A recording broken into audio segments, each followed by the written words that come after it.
ഇപ്പോൾ പുറത്തുനിന്ന് ഒരാൾ ബെല്ലടിച്ചു. അപ്പോൾ ആ പുറത്ത് നിൽക്കുന്ന അയാളോട് സംസാരിക്കണം. അതുകൊണ്ട് ഈ ടോക്ക് എന്നുള്ള ബട്ടൺ ഉണ്ടല്ലേ, സോ ഈ ബട്ടണിന് നിങ്ങൾ തന്നെ ക്ലിക്ക് ചെയ്താൽ മതി. ആരാണ്? സോ ഗേറ്റ് ഓപ്പൺ ചെയ്യാൻ സ്വിച്ച് ഇതാണ്. സോ സ്വിച്ച് ഓപ്പൺ ചെയ്ത പ്രസ് ചെയ്ത ഉടനെ അവിടെ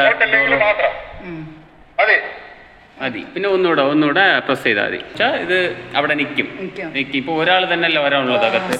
അതുകൊണ്ട് അങ്ങോട്ട് പോകും. അങ്ങോട്ട് പോകും. ഒന്നുകൂടെ നിൽക്കുക, പിന്നെ ക്ലോസ് ആവും.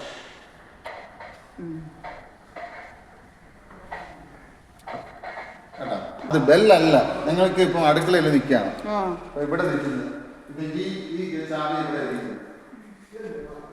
അപ്പൊ അടുക്കള നിന്ന് ഇവിടെ വന്നപ്പോൾ നിങ്ങൾക്ക് മനസ്സിലായി, മനസ്സിലായി ആരാണ് വന്നത്. അപ്പൊ നിങ്ങൾ എന്ത് ചെയ്യാം, ഇത് റിമോട്ട് എടുത്തിട്ട് ഇങ്ങനെ ചെയ്താൽ ഒരാൾ തന്നെ ഉണ്ടെങ്കിൽ ഒരിക്കലും പ്രസ് ചെയ്ത് അവിടെ തന്നെ നിൽക്കും കേട്ടോ. ഇല്ല, കാറ് തന്നെ വരുന്നതെന്ന് പറഞ്ഞാൽ ഫുള്ളായിട്ട് നമ്മൾ ഇടയ്ക്ക് പ്രസ് ചെയ്ത് ഇട്ട് കൊടുത്താൽ മതി. അപ്പോൾ ലാസ്റ്റ് വരെ ചെയ്താൽ കേട്ടോ.